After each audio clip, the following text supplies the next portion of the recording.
আসসালামু আলাইকুম ওয়া রাহমাতুল্লাহি ওয়া বারাকাতুহু। ইন্নাল হামদালিল্লাহ ওয়াসসালাতু ওয়াসসালামু আলা রাসূলিল্লাহ ওয়া বা'দ।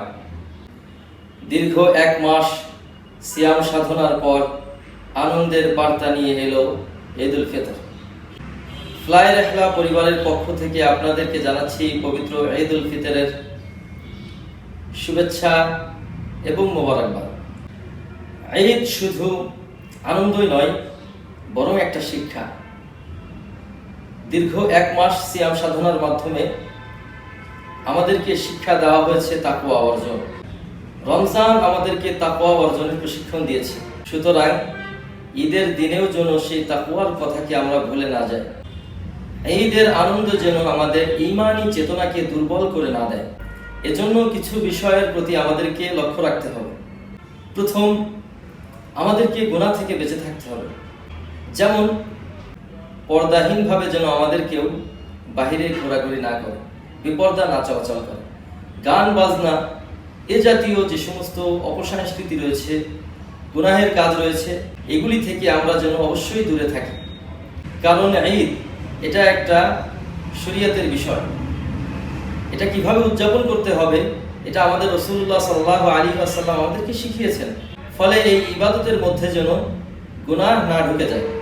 সালাত যেমন ইবাদত, সালাতের মধ্যে যেমন গুনাহের কাজ করা যায় না, তদ্রূপ ঈদ এটাও কিন্তু মুসলমানদের ইবাদত। এটার মধ্যে যেন কোনো ক্রমেই গুনাহ না ঢুকে যায়।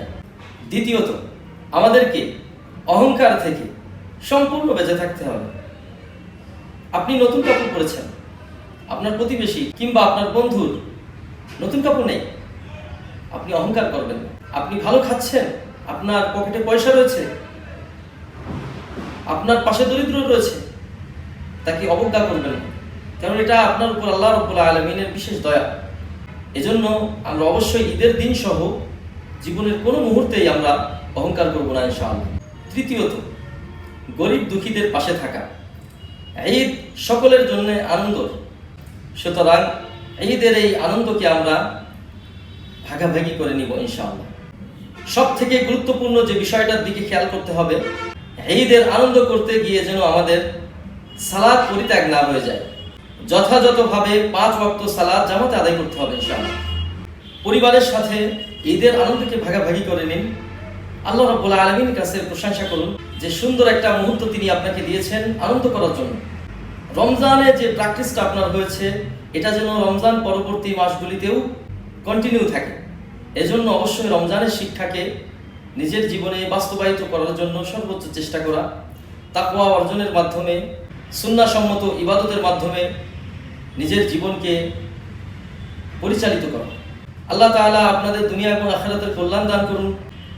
এই রমজানের সকল ভালো কাজগুলি যেন আল্লাহ তাআলা কবুল মঞ্জুর করে নেন এবং এই ঈদ যেন আমার আপনার সকলের জন্য আল্লাহ তাআলা বরকতমণ্ডিত করেন। আমিন। আসসালামু আলাইকুম ওয়া রাহমাতুল্লাহি ওয়া বারাকাতুহু।